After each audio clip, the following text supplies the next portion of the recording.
All right, everybody, welcome. Welcome to our guest of the month in the Awareness Academy. I love seeing all the familiar faces and a couple of you who are venturing here for one of our gatherings for the first time. Jenny, Tom, so good to have you all here. And of course, so glad to have the regulars. So much fun to see you guys.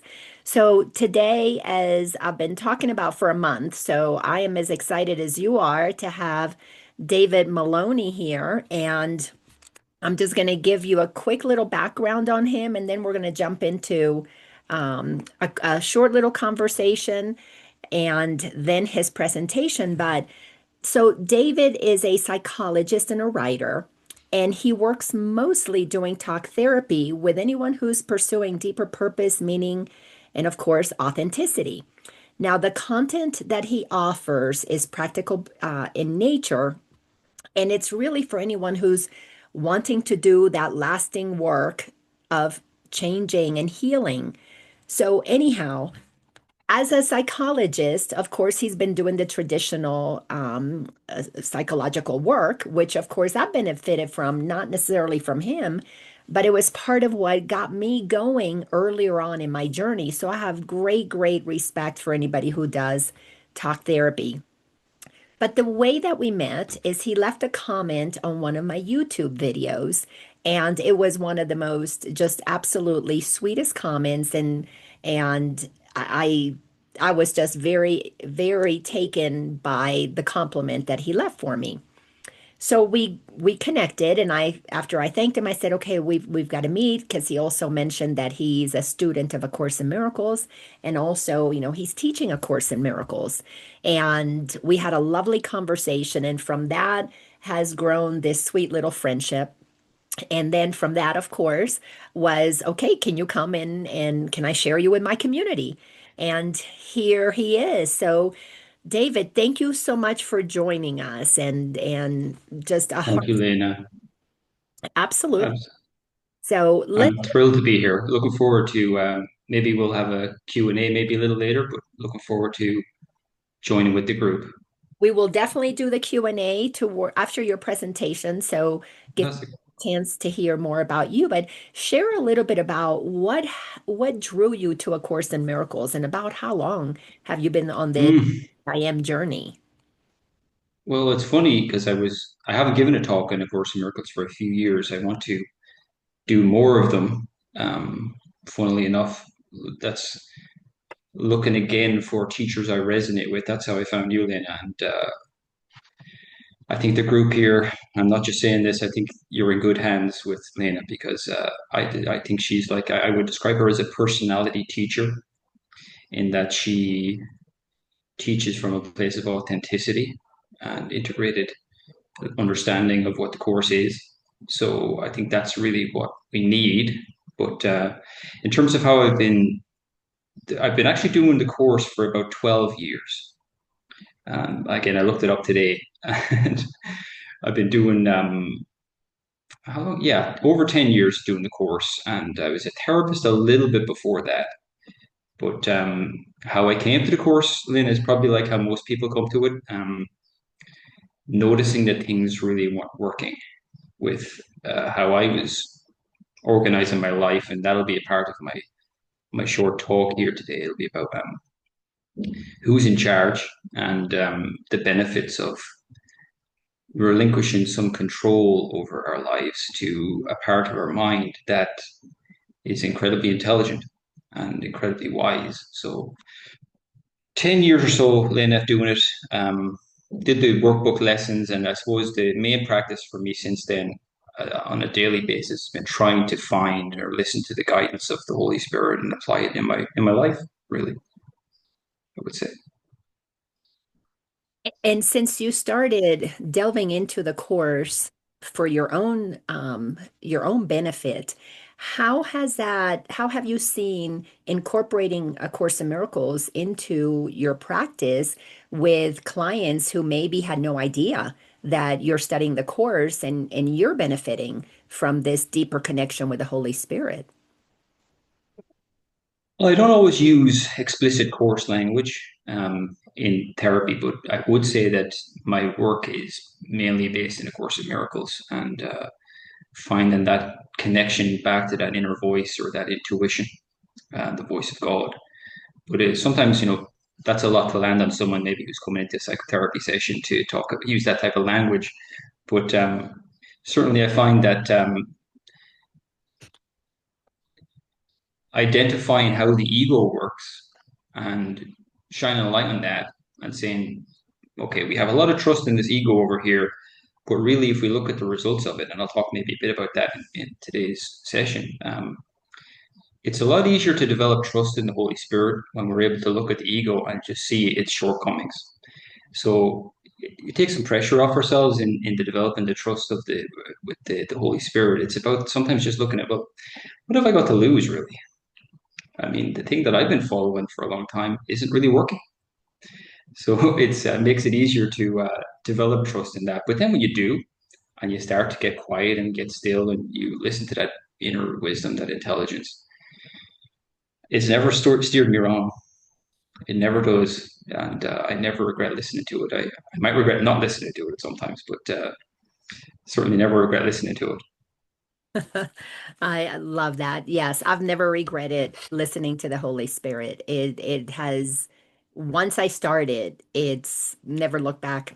Cannot imagine if ever fully grasping and applying into my life all that is within Course in Miracles, everything that is Yeah. offered. So this is a lifelong journey for me and one that I'm really happy to be on, especially as I meet more people who feel the same Mhm. course, be they colleagues like you or students, clients that I get to work with. So it's really an exciting thing. So before you start your presentation, I want to read the introduction in the Course in Miracles, especially if you have the third edition. If you don't have the third edition, this may be in other standalone parts, booklets that you may have to purchase. But in the third edition, there is a section, and it's a companion called the purpose. Well, actually, it's called the psychotherapy section. It's a supplement, and it says psychotherapy, purpose, process, and practice. So I went back and I read up a little bit on this so that I would have this fresh in my mind as we're talking to a psychotherapist. So let me just read only the introduction. It's a short one paragraph. So, psychotherapy is the only form of therapy there is. Since only the mind can be sick, only the mind can be healed. Only the mind is in need of healing. This does not appear to be the case, for the manifestations of this world seem real indeed. Psychotherapy is necessary so that an individual can begin to question their reality. Sometimes he is able to start to open his mind without formal help, but even then, it is always some change in his perception of interpersonal relationships that enables him to do so. Sometimes he needs a more structured, extended relationship with an official therapist. Either way, the task is the same. The patient must be helped to change his mind about the reality of illusions. So, you were doing this as a therapist anyways, and then you turbocharged it with A Course in Miracles. So let's go ahead and open this up for you to provide your presentation and share your wisdom with us. So I'm so excited that everybody is here. And guys, sit back and enjoy the presentation. Absolutely. Well, just based on what Lena just shared, um, psychotherapy being the only form of therapy, I can attest to the truth in that, the depth in that teaching, because a lot of the physical ailments even we have in life, I think, um, they're psychological or spiritual in nature. The body will communicate those issues to us sometimes. So it's a very true thing to say. But what I'm going to be focusing on here, as a therapist, I guess, is I'm going to look at.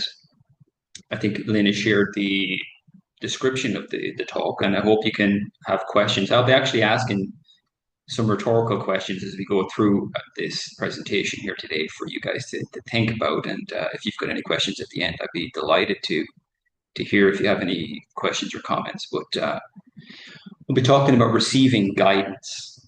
Okay, now receiving guidance from spirit.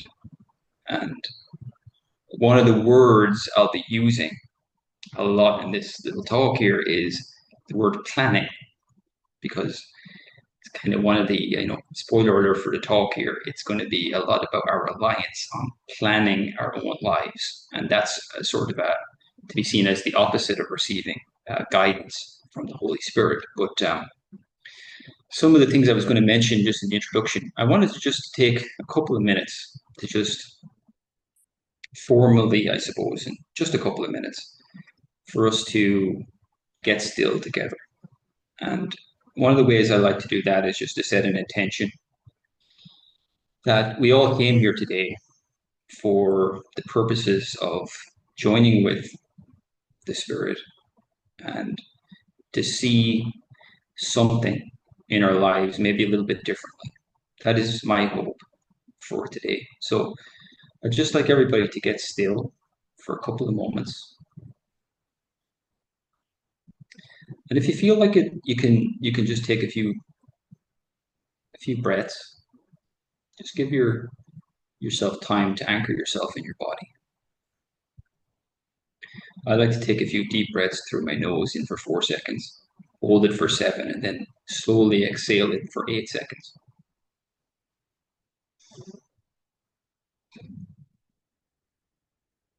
If you like to close your eyes, you can.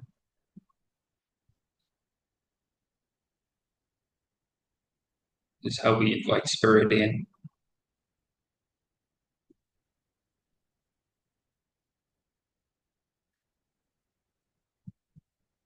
Just a couple of more breaths to anchor yourself in your body.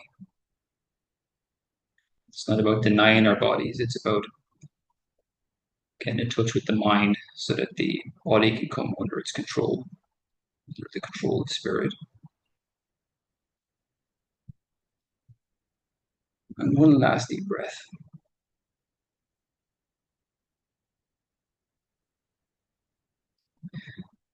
Okay, so again, it's going to be about talking about guidance here, and my experience with the course was very eye-opening because it really kind of revealed to me the addiction I had to planning my life, and I would say that I was a chronic planner. Now, I wrote a book um, probably a few years after my understanding of the course started to get deeper on personal productivity, getting things done, because I was like I call myself in the book like a chronic doer. Maybe I don't know if anyone in the group feels like that resonates with them, their experiences, but it's this idea of like constantly having stuff to do and not enough time to do it, and also a complete inability to relax. And of course, anytime you do relax, it's infused with feelings of guilt. That was my experience. So the course was very, very useful to me in understanding the big thing that I would go through back then was I would make big, elaborate plans for myself. And invariably, I would notice the big plan would be made and never follow through upon. That was my experience. And we'll understand maybe a bit more why that was the case, why I was never actually able to implement these big plans that I would make by myself. I'll explain that in more detail.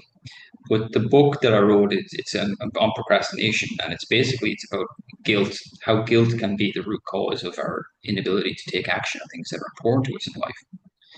But I'm going to take it more in an ACIM direction here today, and there is a way to live our lives not needing to have big, elaborate plans. Okay, so that's what we'll explore here. Now, the beauty of the course isn't just that it says, stop making big, elaborate plans and you'll be fine. No, it gives us an alternative, right? So thankfully, there's an alternative to that plan, that plan making stuff. So here's the first kind of rhetorical question I want to ask the group. Okay, and think about this. Maybe just reflect on this as we're talking. I want you to imagine that you have a highly productive, creative day. Okay, so it's a day where things go really well. Maybe you get a lot of those things done that you wanted to do, and you're noticing that happening. Question is, I want you to sit with is, how do you think you'd feel at the end of that day? Okay, that's the question. I'll give you an answer in a moment, but how do you think you'd feel at the end of that day? So maybe some people might say, my experience talking with people, they'll say, well, I felt really relieved that I got everything done, or I felt really happy about it. I felt proud. Other times people will say, I feel exhausted at the end of that day. Or other times people will say, I feel grateful at the end of that day. And maybe grateful is not a bad answer, but there's a different answer.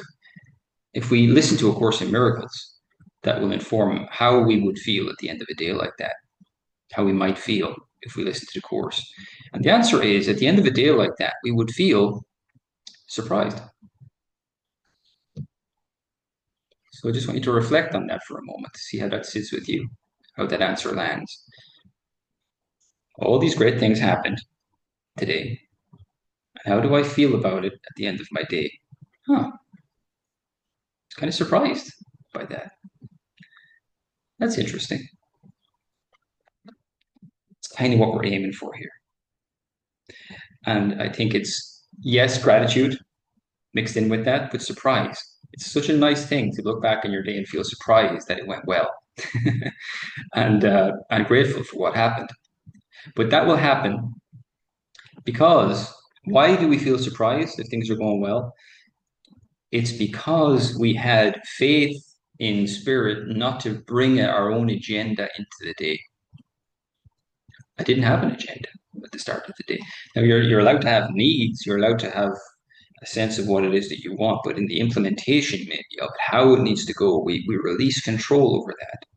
So when we're listening to Course, that's kind of one of the things that we'll be noticing. It's kind of like as we're following Spirit's guidance, just happy things start to happen. They just unfold for us as we listen to the next doable thing that will present itself to us.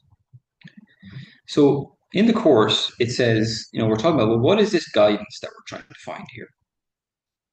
Well, the Course says a healed mind does not plan.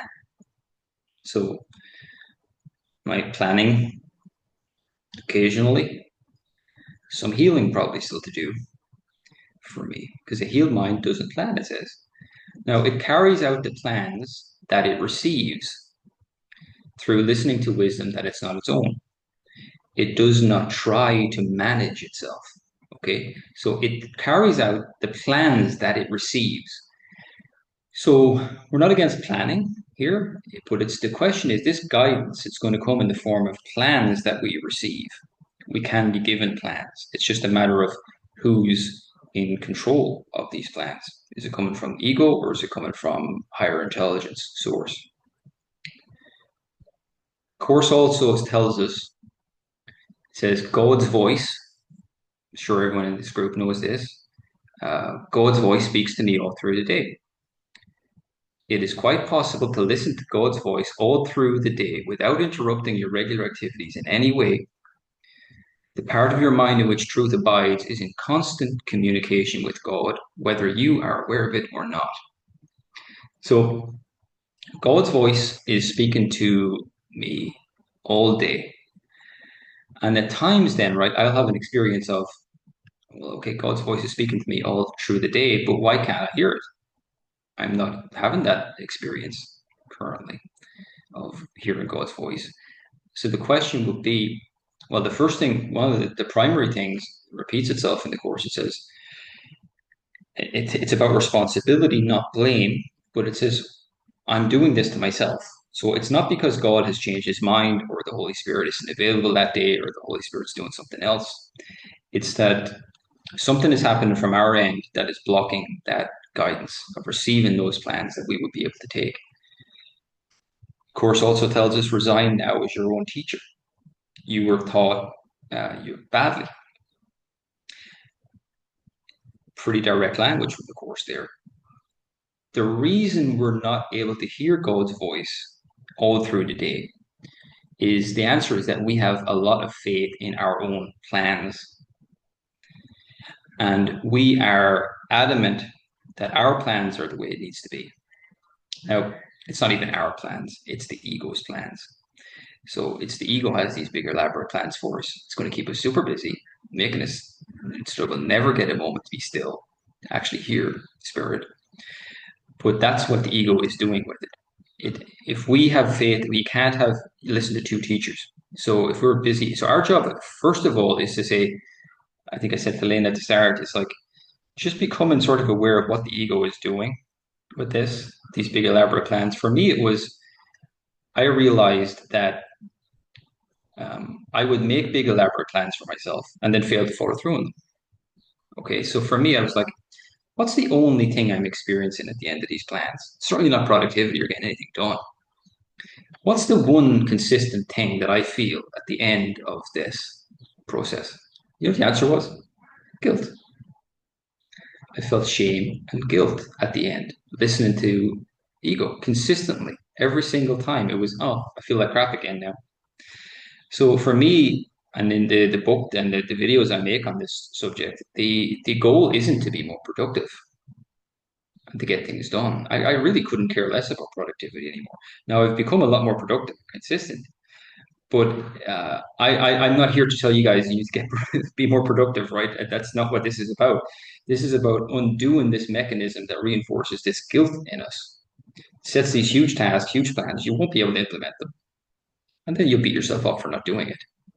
The ego made the plans, and the ego is attacking you for not doing them, and it knows you won't do them.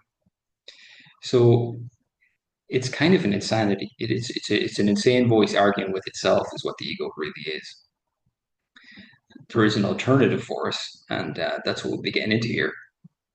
But I want to I know, Lena, you work a lot with symbols and circles and things like this, and I love that in your teachings.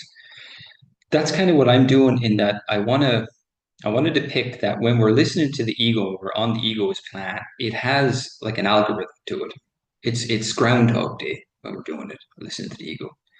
I'm not going to talk about the ego the entire time here. It's just it's important that I want to show how it doesn't work and then what does work. But there's kind of four phases in this circle that I'm thinking of. The first one it will start off with is, of course, Miracles says this many, many times. It's unworthiness, right? So the starting position for the ego before it makes the plans for you to implement is that it will tell you that you are unworthy. You are vulnerable, you are weak, you're not good enough, right? So that's the starting position of the ego. Now, before you might even have a moment to question that, which will be a process like inquiry or something like that, the ego will jump right in and say, I've got the solution for you. Yes, you're unworthy. Yes, you're vulnerable, and yes, you're weak. But I've got a whole host of things that you can do to offset that, to you know, remedy that problem. And that's where I would call that the inner critic starts to develop, where it's this part of us that has these huge standards, and they're by definition they're always extremes that you will have to go to. So you'll have to be the most productive, you'll have to be a perfectionist, everything will have to be done really well, super organized, the best parent, the best employee. Everything's extreme with this, right? Now this is quite unconscious for us. So the next phase then is okay. It's all taken as granted so far. The next phase is you will go into implementing some of these things. And this is where our planning starts to show up. I have to go and now implement this to improve myself and fix myself to get to the point where I'm somewhat worthy. And that phase will be imbued with an awful lot of anxiety, an awful lot of stress, an awful lot of planning. I was a chronic planner. I would feel huge amounts of anxiety every day, and I'd sit down and I'd make a big elaborate plan for myself about what I was going to do the next day. The next phase, the last phase in the circle, completes the circle, is anger. So one of two things will happen. You will occasionally, and I mean very occasionally, be able to implement this big elaborate plan. So you've got 19 action items on your list for your plan, and you managed to meet all 19 of them. Let's start with the other one first. you won't be able to implement all 19 of them because you're human. What'll happen is that will be anger directed towards yourself. If you do manage to implement them, in the highly unlikely event that you do manage to implement everything on that list, the anger will be directed towards other people. Because you'll notice something when you, and this was a big surprise to me, when you implement that strategy, you do all the things that you said you would do, you will realize that actually nobody else cares. No one gives a crap. Isn't that funny? Isn't it a joke? So it's like, okay, why aren't they impressed with this? Look at all I've been through to do this. I'm jumping through hoops and I'm performing miracles out here, not the good type. So it's that's the best case scenario. They don't appreciate me. These people don't know what I'm doing for them. And then we go right back into unworthiness. I'm not being loved. They're not showing me any love, really. So we're back into unworthiness, and then we come up with big, more elaborate plans, and we try to implement it again, and then we get angry again, and it goes around and around and around until the solution presents itself in some synchronistic way in your life, or it's like a little book like A Course in Miracles shows up, or a teacher shows up, or something, and it says, there's another way of doing this. It doesn't have to be like this. And that can start a chain reaction in our lives. But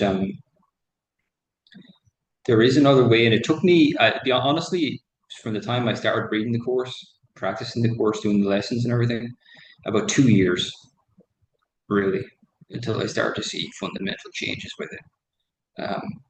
It really took about 2 years until I was able to see through the insanity of what I was doing. Which sounds like a long time, but it really isn't that long when you think about it, because I could have stayed in that pattern for I don't know how many years. I think a lot of us do. But I think I had just had enough suffering at that point. And I was like, even if I do become productive and do all these things, is it even worth all this that I put myself through? So that was a liberation. But so that's the way it kind of pans out. So explicitly what the course says, why is the ego getting you to all these plans? So a few quotes here. It says the ego's plan is based on the belief that you must protect yourself because you are weak and vulnerable. So that's kind of what I was saying about that's the starting position. You're weak, you're vulnerable. You need a big plan to protect yourself. Thus, it seeks to build your future on past pain. Again, the starting assumption is always there. It looks to the past to organize the future and thereby repeats the past again because it never questions that assumption. That's just assumed as fact, and it's a belief. And when a belief is charged and not questioned, it stays in place. It has to. It actually goes and finds more evidence to support itself.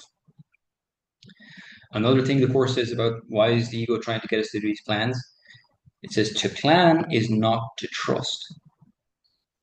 So if I really had faith in my creator, in spirit, I wouldn't need a plan. I have plans. I have the answer, and it is spirit. So it's a way to show that we don't have trust. It also says the ego thinks it has a plan, but it has no purpose except to maintain the illusion of control. Its plans are meaningless and they lead nowhere. And that was my experience. They led me nowhere. They literally led me round and round and around, back to where I started from every single time.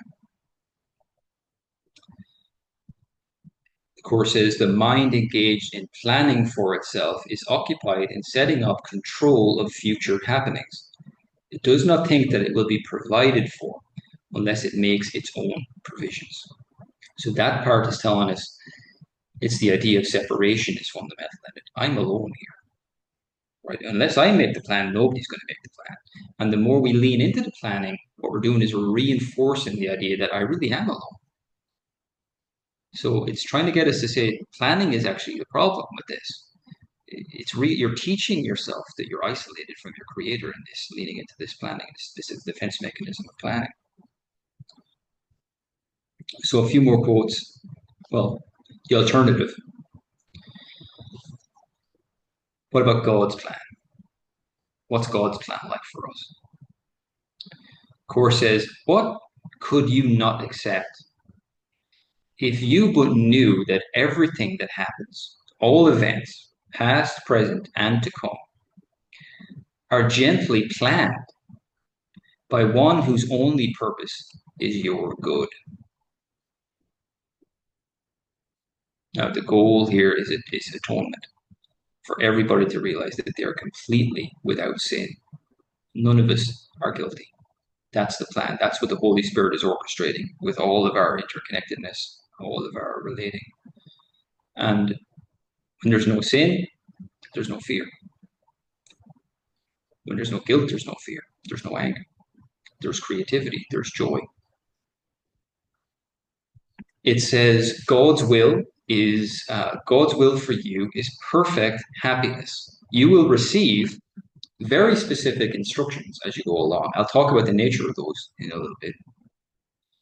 But you will receive very specific instructions as you go along. You are not asked to judge, but merely to follow. So there's another line in the course, a very famous line, where it says, "Your understanding of the truth, your understanding is not a valuable contribution to the truth," which is very hard for our egos to hear sometimes. It's like your understanding is not a valuable contribution to the truth. It's like, Eesh, well, I'd like to be included in that. I mean, come on, I'm a smart guy. No, not really, not really. There's that intellectual part that likes to plan and control things, but divinity, spirit, our creator, sees everything as one. It's the entire picture. And it's not really, nobody heals alone. So it's in my healing and your healing that other people are healed. So this is a large picture that we have to admit to ourselves. I'm going to trust the spirit knows what it's doing here.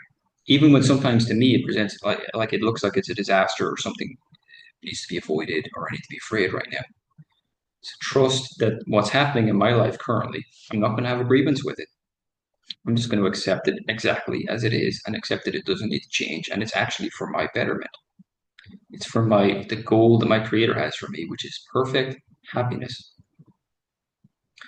It also says that the Holy Spirit's plan for your salvation cannot be changed, nor can it fail. Be thankful it remains exactly as he planned it. So really, it's already been achieved. We're just lagging in time behind it. It's playing out, but really the atonement has already happened. We're just in time behind it. But it looks to us as if it's going to happen, but it's already guaranteed. It says it cannot fail.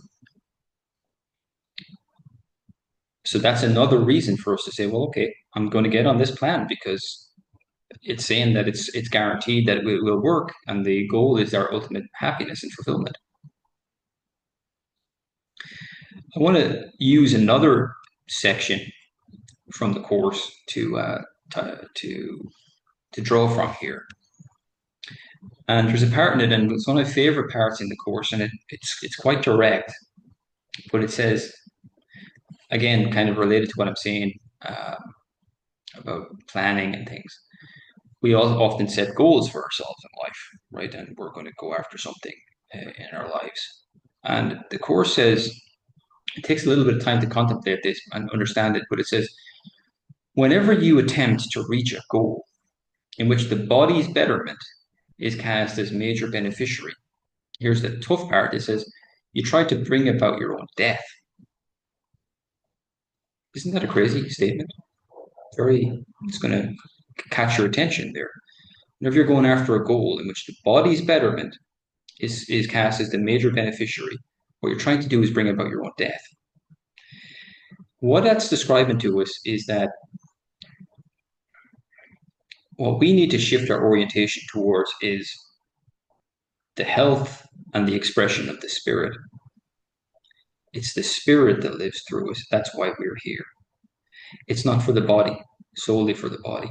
So a goal like I'm going to get six-pack abs, or I'm going to make a ton of money, or something. Why would I do that? Well, the body wants it. The body wants comfort. It wants safety. It wants approval. And what we're doing, the problem with the goal then, if that's what it is, the body's going to get something good here. we will see that and the ego will sell that to us. Go after that. But you might notice I don't feel aligned with that fully. There's a block there for me in that. And that's because the spirit isn't aligned with it. So what we'll do is we'll go after it, listen to the ego, and we will say, Spirit, you're in the way right now. I'm not listening to you. And that's what it means by death. The body doesn't die. The body is nothing. It's the spirit that we're talking about in terms of life. That's what life is. That's to be truly living, truly alive, to be in the spirit.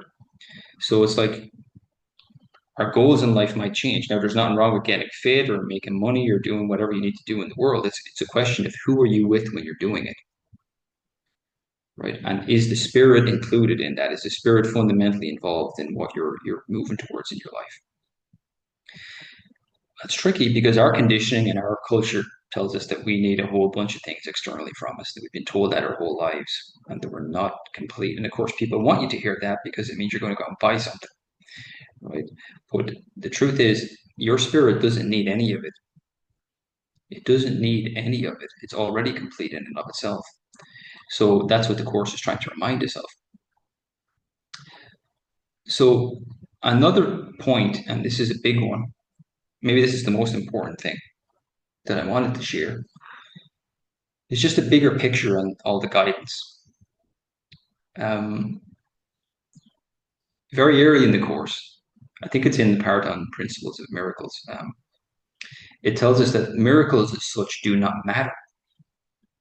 The only thing that matters is their source, which is far beyond evaluation.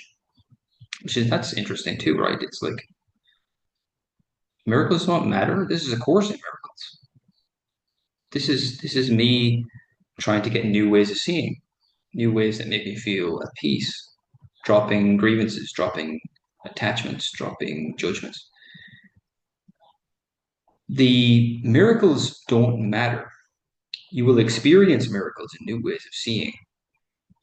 But all it's doing is it's going to show you that through miracles, you will have a completely different experience in life.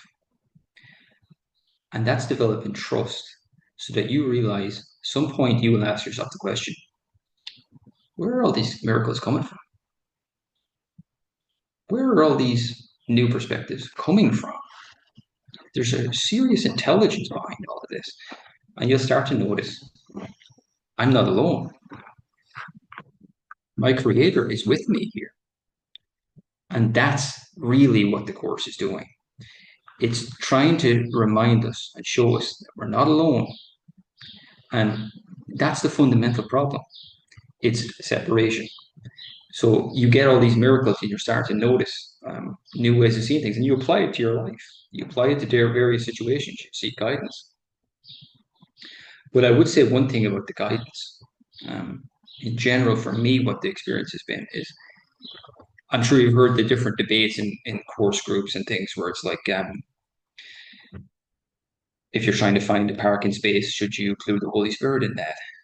Or if you're going to buy a Christmas present for a friend, should you include the Holy Spirit in that? And I think, yes, you should. I think you should include the Holy Spirit in as much things as you possibly can.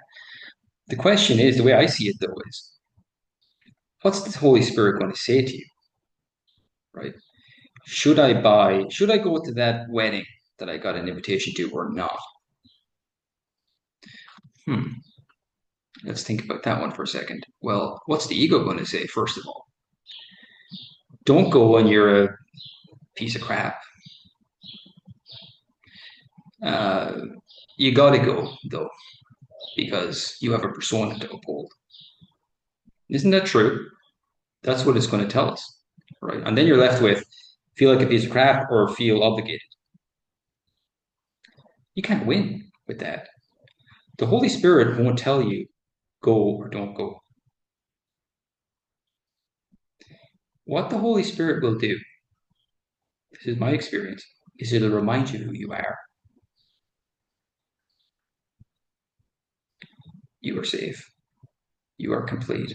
You're good enough. And also, in that example, maybe it might say to you, you're free. You're free. Did you forget that you're free? Oh, you forgot that you're free. It's okay. You're free. You don't have to go. Of course you don't. You're free. You can go. It'll remind you that you can do anything. The reminder that it gives us is who we are. That's the thing that we keep getting confused about. That's why we have to choose again, choose again, choose again. We keep listening to the ego. So if you find yourself in one of those situations where it's like, I don't know what to do here, it's like I'm stuck between a rock and a hard place. Should I take that job or should I not? Well, the ego will say, well, don't take the job because it's going to drain your energy and you'll be miserable. But then the ego will also say, you need that job. Are you kidding me? We're broke. It's between, can I swear here a little? It's between, you're caught between, your options are dog shit and cat shit when you're with the ego. That's what you're faced with. So what we're looking for is like, okay, when you realize, okay, I'm stuck here. I'm snookered. I don't know what to pick here. Nothing looks good.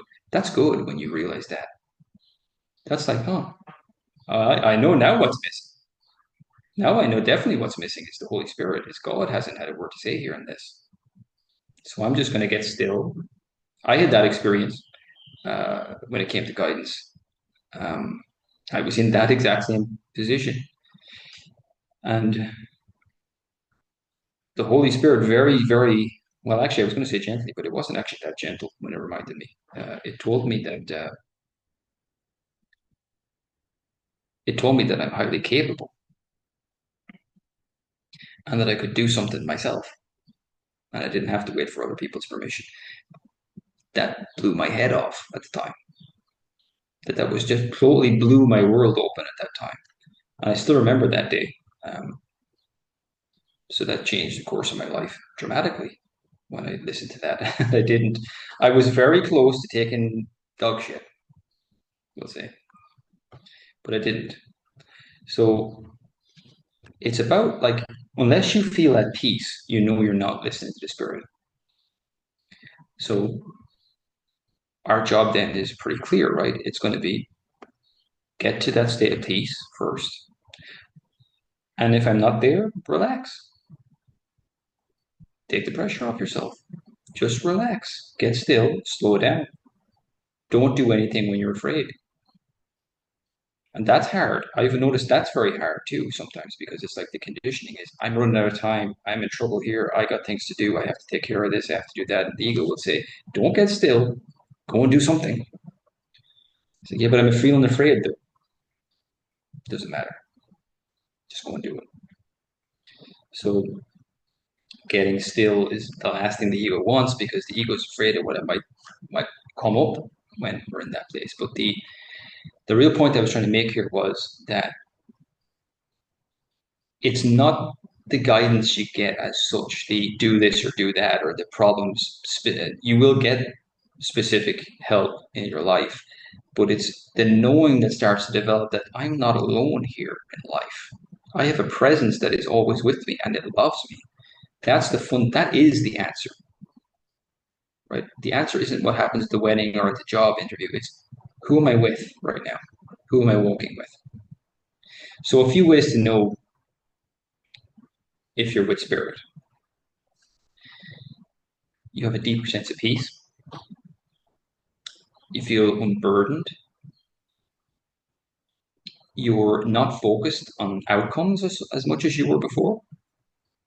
There's a feeling of sort of flow with life. Life is presenting itself, and I'm flowing with it. I don't have grievances or resentment towards it.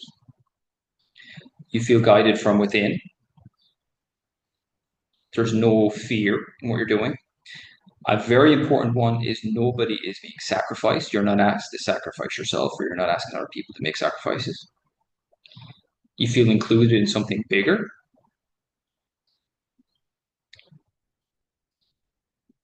There's a deeper sense of peace and a sort of a quiet joy that you will experience. So there's another line, one of my favorite lines in the course, and it sort of ties into what I was saying about your default is to just slow down Wait for that guidance. Don't act out of fear. So there might be a lot of waiting around, you might think, right? There might be a lot of stillness going on, which is perfectly okay because this is what I think probably one of the first things in the course that really made me fall in love with it, really. And it says, it's a part that says, when peace, I'm sure you know this part, when peace comes at last to those who wrestle with temptation and fight against the giving into sin, when the light comes at last into the mind given to contemplation, or when the goal is finally achieved by anyone, it always comes with just one happy realization. I need do nothing. I need do nothing. That's a need that we have currently, is to do nothing, to stop doing, to create a space in our lives for that, where I'm not doing anything. And I actually think that it's a fundamental need. Speaking as a therapist, I think that's a fundamental need that people have, is to have a space in their life where there's no agenda, where I'm not doing something. I'm not in self-improvement mode right now. I'm not in goal orientation mode. I'm just doing nothing right now. So not doing anything until we feel guided, and then that guidance will always feel. There's a few things about that guidance when we do it, when we know that we're in the spirit. One is like we'll have a sense that it's very doable, whatever it is that's in front of us. It feels very, very easy. That's the flow thing we're talking about. This feels doable to me right now. Spirit will never ask you to do something or guide you to do something that you're not capable of doing, or it knows that will exhaust you or create self-sacrifice, or you will end up losing something. So,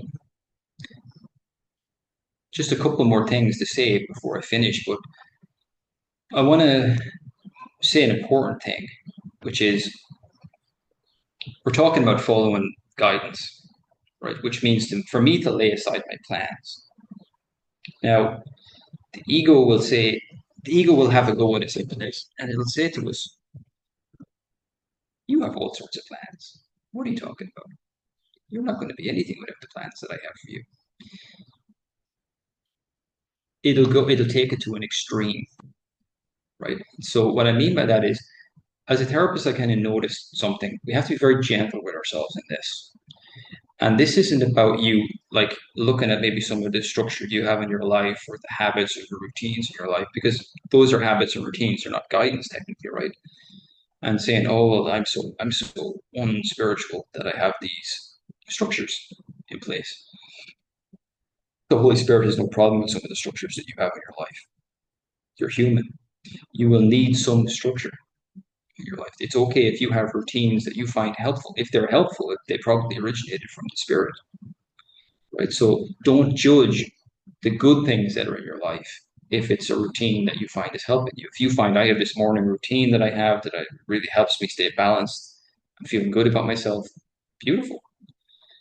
The only issue that I'm talking about really is, and I've seen this in many clients more than you might imagine, where I've seen people's sort of plans, and it reminded me of the plans I kind of used to make, but even more extreme sometimes, where from the moment the person wakes up in the morning to the time they put their head down at night, it is scheduled. I will wake up and have coffee at 7:05, and then at 7:08 I will have two slices of whatever, and this goes on the whole day. There is not a minute for the spirit to get in there and try and connect. So some structure is human. Don't let the ego tell you that that's unspiritual. What I'm saying is create a space in your day, in your life, where there is no agenda. I call it the need for spontaneity, but it's the same as what the course is talking about. It's a need for let the spirit in. So it could be a few hours in your evening where you're saying, you know what, I'm not going to cram this with self-improvement. I'm not going to cram this with anything. I'm not even going to cram it with Course in Miracles study, because that could be a subtle goal too. Maybe your core stuff comes elsewhere. There's not going to be any self-improvement or fixing. There's going to be default. I need to do nothing. I'm not going to do, I don't know what I'm going to do in that space. Now, the ego doesn't like that idea usually. to start with.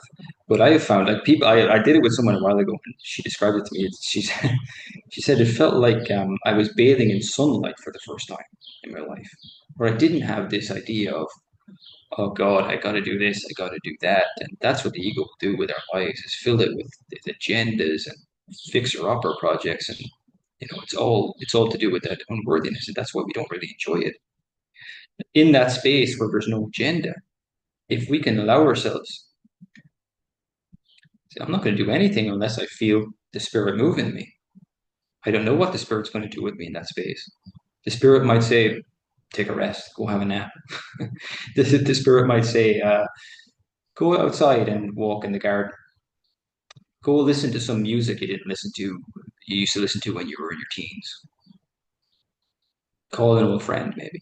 But it's not going to be uh, your job in that, if you want to experiment with it and how it works, is remove any hint of goals from it.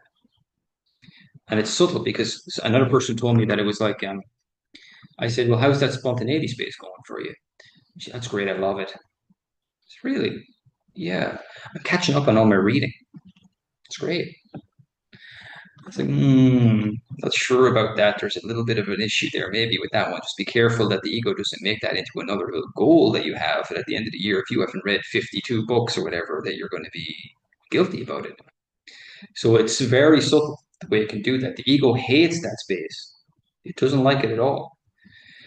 But it is, I'll tell you, I think it is a fundamental need that we have. You're allowed to have responsibilities in life. Sure, that's part of being a human being too. But a space where there's no agenda, no fixing ourselves. Because the ego loves fixing us. It absolutely adores it. It loves analyzing itself and coming up with big plans for our atonement. By the way, the ego's plan, the Holy Spirit's atonement is guiltlessness. What is the ego's version of atonement? To the ego, atonement is suffering. I sinned. How am I going to get out of that? I'm going to suffer a lot for it. That's what I'm going to do. And that's kind of what the crucifixion was a symbol of.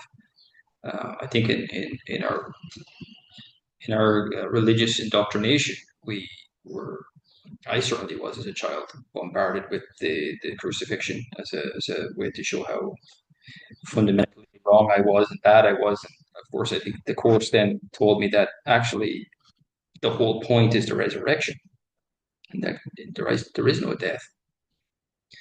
So that's to me what planning is. Planning is not that effective.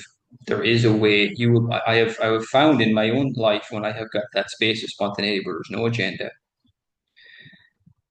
Funny thing is, I'm way more creative, but I don't have any intention of being creative. I don't have an agenda for it. I don't have any intention of being loving. Even I find myself being more loving in that space. I don't have any intention to have fun. I have way more fun in that space. My job is to put down the plans that I've made, at least in some area of my life. And it's going to, I'll tell you, keep coming to this group because our culture will tell you to do the exact opposite of that, that you're wasting your time and you need to do more. So I think groups like this and reading the course, it's like, it serves to like remind us, there's a completely other way of seeing this. Something is wrong with that and it's not right. It's not healthy.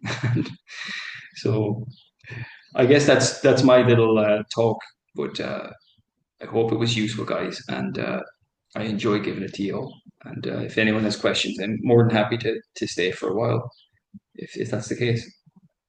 Oh, thank you so much. That was wonderful. I have actually have never really looked at it this way about putting down the plans, even though it's been part of my natural progression. But I love the steps that you were talking about the ego. I was taking notes. Um, the ego starting point and these stages that the ego takes us through, keeping us so busy and it's such distractions from really coming to know who we really are. And in that Yeah. section, the psychotherapy section, I read the introduction earlier, but I wanted to read the first line in the psychotherapy section. It's Hmm. very simply, the purpose of psychotherapy is to remove the blocks to truth. What is the ego but all the blocks to the truth that if we recognized how worthy we are, we have a loving parent that has planned an amazing life for us, that has so many things, so many experiences, so many beautiful encounters that we don't let ourselves have because we're putting blocks to the truth that life would be fun and easy if we let ourselves have, let God have its way with us. But You anyway, mean we don't need a 5-year plan for our lives or a 10-year plan for our lives? If you told me 5 years ago that I'd be, living in South America and the things in my life that have transpired, I would have said, "You're crazy. Like that's not my plan." I don't know what plan you're thinking of, but so it's if we can just let go of some of the control and trust that it is for our betterment. And you're absolutely right. There's this loving presence, this loving parent that wants us to show up in the world as ourselves and to be the fullest expression of who we are. That's really what the world needs, not for us to go off the plan that somebody else gave us. So it's absolutely. beautiful. Absolutely. And so thank you so much for what you shared. So let's open it up for questions. Just unmute yourselves, everybody, and whoever wants to ask a question. And we have another therapist in the group. I won't say who it is, but if you guys want to ask some questions, go ahead, please. Get some tips here. Miss Paula. Okay. Hi. Thank you so much, David. That was really wonderful. I really enjoyed your presentation. Thank you, Um, Paula.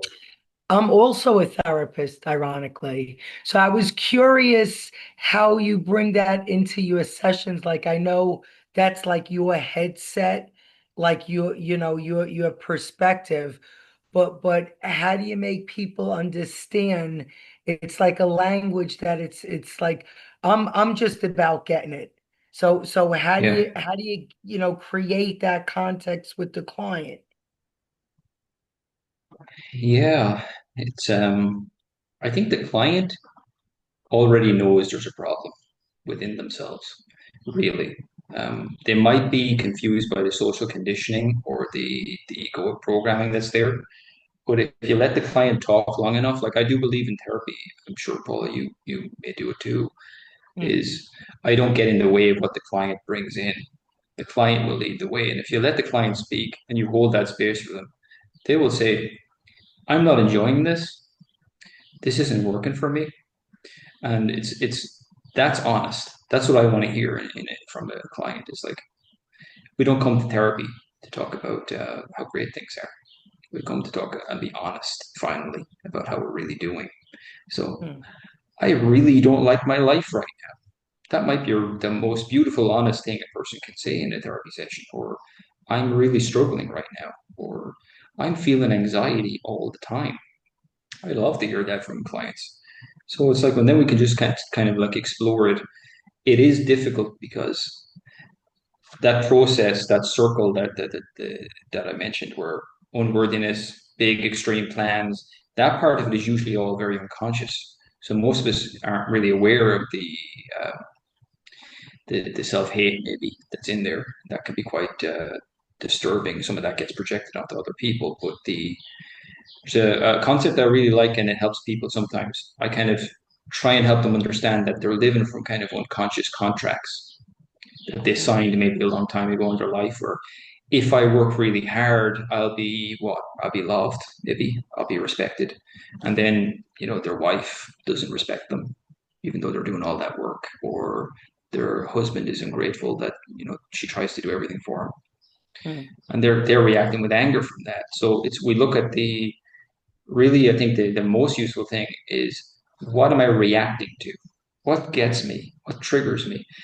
I think really the truth of it is we're not actually responsible for our behavior. We're not responsible for our actions. What we are more responsible for are our reactions to things. So if I'm getting triggered by something, we'd look at that. in therapy. I said, well, why is it that that really disturbs you when you came home after work and your wife ignored you? Well, it's because for that guy or that person, maybe it was that unconscious contract. If I work hard, I'll be fine. I'll be safe. I'll be loved. I'll be accepted. It's like, well, did she sign that contract? Don't think so. So that was the ego's contract, actually. The ego promised that, and that came out of trauma. That came out of I'm not good enough as I am. I need to go out and compensate for to be loved. We learn these things in childhood. So a lot of it does go back to our childhood. Maybe the course would say maybe even beyond childhood. But I don't know, Paula, what you think. But I think most people know when they're in therapy, and if they trust the therapist, that they're willing to be honest about it, and that's really all you're looking for is if you're a person to open up about how they really feel. Finally, Mm, then you can start to look for solutions, maybe that the spirit will bring into the session. yeah. Well, thank you so much. I don't know why, I just got this sense of as I advance in the Course of Miracles, they'll advance. I mean, kind of Yeah, like they'll follow the energy. Now everything is wonderful. I mean, I love, being a therapist. I've been doing it many years. It's just a part of me. Um, but yeah, I see now as I'm expanding and evolving, it will just, I think, it be like a natural progression. beautiful. I think Yeah, trust that because I've noticed that too. If I'm not in a good space, I'm not as effective with people. And if I'm not lined up with the spirit, first of all, I've noticed too, I get quite tired doing the work. yeah. But if I'm in the spirit, I'm okay. I'm feeling like energized, if anything, after sessions with people. So that's it. But I think is it Lena, the course even says heal or heal thyself. Is that in the course? I think it might be, but it's somewhere else for sure. But Definitely. yeah, that's what we got to For do. It's like sure. my job is to heal me, and the pamphlet that Lena even mentioned, it says explicitly nothing happens in psychotherapy, which is very hard for a therapist to hear. It's like your job is to get out of the way, Yeah. right? And Remove I all understand your own judgments of the client, and then the spirit will come in. Winnicott, the holding environment. Yeah, holding that space. That's it. That's pretty much it, really. Yeah, Thank you so beautiful. much. You're a Thank you, blessing. Paula. Thank you so much. I don't know if it says that specifically, heal or heal thyself, but it is basically it is that. Mm. It is that. But let's get some other questions. Who else has a question? Maybe a how do you do this specifically kind of a question. Don't be shy. You people aren't shy. Hi, David. I'm Janie, and Hi, thank you so Janie. much. I really appreciate that. Was a beautiful, beautiful presentation. And Thank you so much. I'm like my situation right now is I'm newly retired, and I have this whole list of things I was going to do when I retired, and I don't feel like doing any of them. So, and so when you sit and don't do anything, w- sitting with that discomfort is very difficult. Yes. And so what do you do when you just say I'm going to sit with this discomfort? How do you navigate that? I would say, Janie, you got to be very gentle with yourself in that transition because when we're out in the world, we're doing the things that we're conditioned, that we're told to do. We're in that go, go, go mode all the time. And a question I sometimes ask people is when you wake up, when you are in that phase of your life, that really busy period, I think it's Dr. Sarno calls it the stress years. It's like that crazy period of your life that, by the way, tend to bring about a lot of back pain and all sorts of things. But that's what his book is on. But in that period of your life, often do you wake up in the morning and say, what do I feel like doing today? Not very often, right? It's going to be what needs to be done, what's on the agenda, right? And for us to be in that for so long and then wake up the next day, what do I feel like doing is a very strange question to ask yourself. right? So it's like, okay, it actually requires a little bit of practice in asking that question because that nervous system is involved. And after conditioning the nervous system for so years, the nervous system is just ready to go and do, right? But the problem is it gets so overwhelmed. And it's also has this predominant voice of be safe, right? So do something to create safety, as opposed to you can relax now to go and do something that you actually enjoy. So I would say that it's going to be about the spirit reminding you it's safer for you to relax now. I've heard that from many people, by the way, in other things. Like someone told me once that she went to like a corporate wellness seminar and it was going to all about balance, work-life balance, and take care of yourself. And she got like 12 action items to do every evening after work, right? About breathing meditations and all sorts of things. And she was like, I felt so overwhelmed by the bloody thing that I didn't do it at all. So it's like the spirit will never overwhelm you. And the spirit will be basically just going to remind you you're absolutely safe. You can relax. And then it's realizing that when you're safe and you can drop some agenda about all these great things that you felt like maybe at one point in the past that was a good idea for you to do. But the spirit is right now, here, today. What do you want to do right now? And that might not line up with what that image was necessarily from the past. But it is that practice of asking that question, what do I want to do? And being honest with ourselves. Sometimes it's like, I just want to go outside for a short walk. That seems doable and that seems nice right now for me. And the more you ask that question, the more you will experience that, well, actually, I was perfectly safe. Nothing bad happened. I know it might sound strange to think that we need to be reminded of safety in this, but it really is about safety because the ego is threatening us with catastrophe the whole time if we don't do what it says. I'm not saying that you were following the ego, but that's what it does to all of us, to be honest. So it's about the course talks about mind training. It's like, okay, I need to reorient myself into this. One of the ways, the specific ways is that question. I think a way of mastery even talks about it a lot. It's that question, what do I want? That is one of the best questions that you can start practicing. What do I want to do right now, right here? Not what should I do, what do I need to do, etc. And sometimes we don't get the answer we need because we have the wrong question. What do I need to do might be the wrong question. What do I want to do might be the right question. So, but I would say be go very gentle on yourself and don't expect your body to be totally on board with doing those things and understand that nothing has gone wrong in the fact that you're not implementing all those things is a very predictable, almost natural reaction to that conditioning of being in sort of a lot of us are in like fight or flight mode a lot of the time, and then it's can't wake up one day and expect the nervous system to be completely calm around things. And certainly, if there's any judgment towards yourself as to why you're not doing all those things, question that deeply. Because, by the way, I would imagine that you are doing a lot, probably a lot more than you think sometimes, maybe. And I would say, at the very least, what you're doing, and this is a very active thing that you're doing, is maybe you're resting.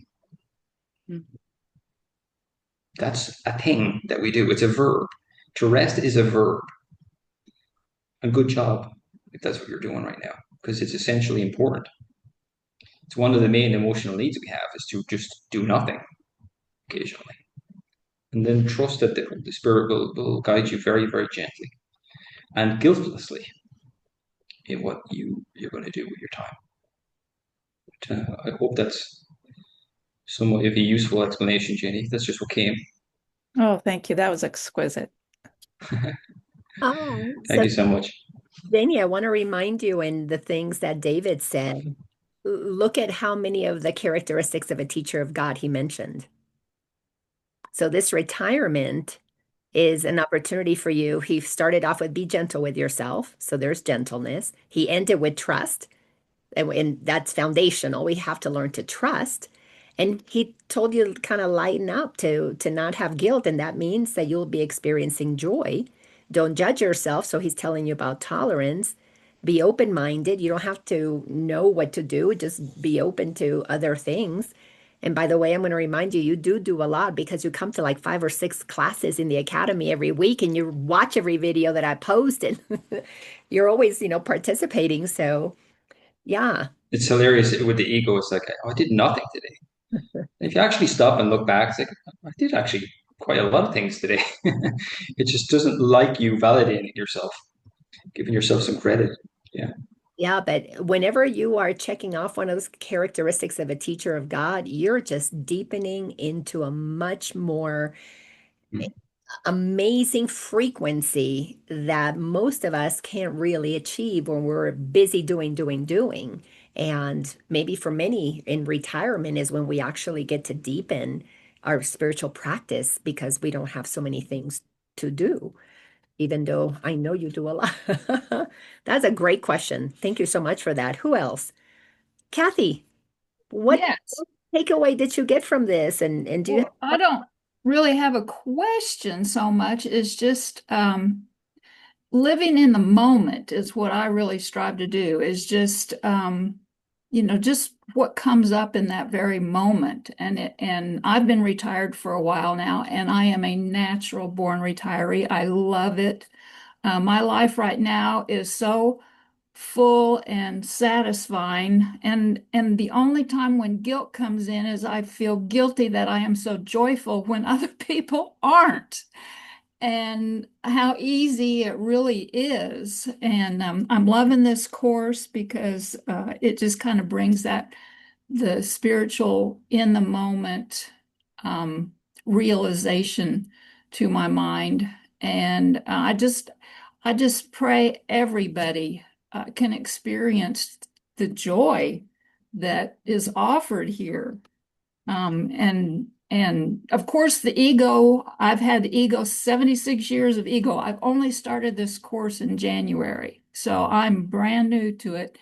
And but it's really made a huge impression. And uh, so I've had a lot of, still, the ego gets in there, of course. And but as far as really planning stuff and um, it just staying in the moment.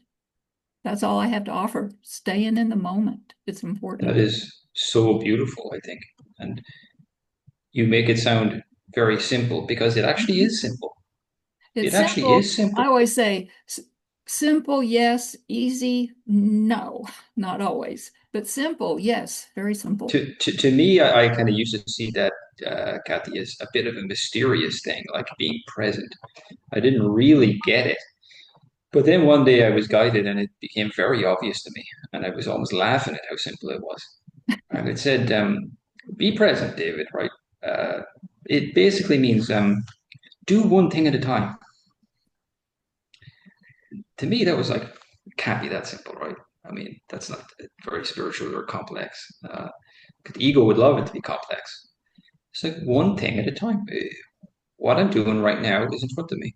Now, in the past, I was like doing something, but my mind was in 3 other places. And I was like, well, I'm doing this, but I should be doing that, and I should be doing this. I don't know, Janie, maybe there might be some of that going on, second guessing about things. But it's like, I'm doing this right now.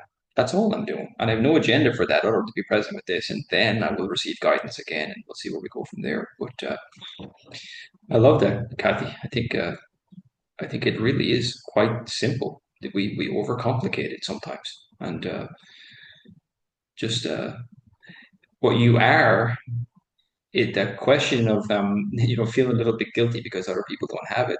I experienced something similar in that when I finally stopped going off plans, and my problem was my ego. I needed to be productive, right? And I needed to be, and I was procrastinating. I wasn't doing anything. And when I finally healed a lot of that stuff, a very strange thing happened. I became massively productive, but there was no struggle involved. And it was so easy. And I was thinking to myself, it can't be this easy. How is it this easy? How have I struggled with this for so long? But there was no, like, I wasn't making it this big thing about my self-worth was involved with it anymore and any of that stuff. It was just like, this is very simple and doable. Well, the thing about I think what you are is you feel guilty that other people don't see that at times. Well, what you're doing is you're helping them by being happy, by being at peace, because you're asked, the Course says it very specifically. What you're asked to do is live your life as a demonstration that you're not an ego. So if you're at peace in your life, you don't have to do anything. That's just you demonstrating to other people. This is possible, you know. Whether they choose to join you in that, that's completely up to them. But that is like way better. That demonstrate living your life like that is like much more powerful than any lecture you could give or really anything you could do. It's like, wow, why is she at peace? That's a really interesting question that people might ask when they're around you. And that might lead them in their own direction. So trust that, I would say. I love that.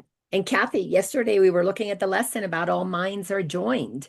So if you're happy, that frequency is, I mean, like on that spider web of life, it's moving, it's doing its thing.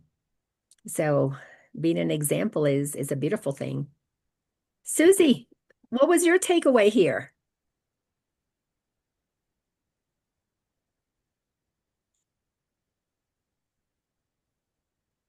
Oh, wait a second. You're still muted, honey. You're muted. There. Okay, there. Can you hear me now? Yes, ma'am. Okay, well, the pups wanted out at the same time, and I tried to switch over from my computer, so sorry for the distraction. But, the thing that I loved that you said, David, was two different things that really touched my heart were, I don't have to ask permission, and who am I with right now? At any given moment, who am I with right now? Am I with Holy Spirit? And if I'm with Holy Spirit, then I'm going to ask, what do I want to do? If I'm with the ego, then I'm going to ask, what do I need to do for them? And, I'm just going to highlight that, because if I trust, then that's when the miracles are going to happen, that I'm going to always say, who am I with? Who am I with? Well, hold on. You're a little bit irritated. You're a little bit this. Who are you with? Who are you with right You now, got it. Susie? It could be You just got it. that simple. And I just want to thank you for that. I thank you for that gentle, sweet, simple guidance that uh, I'm definitely going to be doing that in my breath work. It's like, who am I with right now? Anytime, I'm trying to breathe and thoughts come in. No, oh, wait a minute. Who am I with right now? Who am I with right now? And so I just want to say thank you. The whole thing, I took so many notes that I get to look back over and, the unworthiness and the trying to make plans. And then I get angry because I didn't implement the plans and somebody else blocked my plan and blah, blah, blah, blah, blah. It turns me all the way into I'm not worthy again. By golly, well, if I don't make those plans, if I just kind of go with what is happening rather than trying to participate in my own plan, I participate in the Holy Spirit's plan, I'm probably going to have a little smoother day. And so I just want to say thank you. Thank you. Thank you, Susie. That's beautiful. And yeah, it's the people pleasing thing that can come in for sure. And it's remarkable that the Holy Spirit will help us with that so with so much wisdom. And I do think, from time to time, really that's pretty much it. It's who am I with right now?